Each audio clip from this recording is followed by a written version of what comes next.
আসছে। আর এটা আমার আমরুপালি আম। আসলে আমি আরও কিছুদিন পর পারতাম, এগুলো নেট দিয়ে বাঁধা বেঁধেছিল।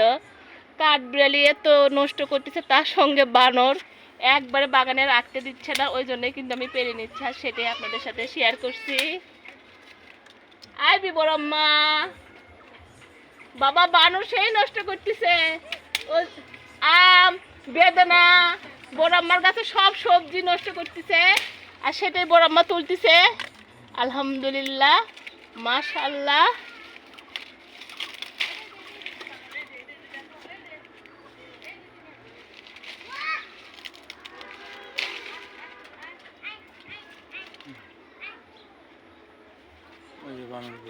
দেখেন আবারও বানর আসছে চলে, আমি তো বানরেরও অনেক ভয় করতেছি। আর এই যে আপনাদের সাথে শেয়ার করছি সুন্দরভাবে, আর সেটাই দেখাচ্ছি। আল্লাহ হাফেজ।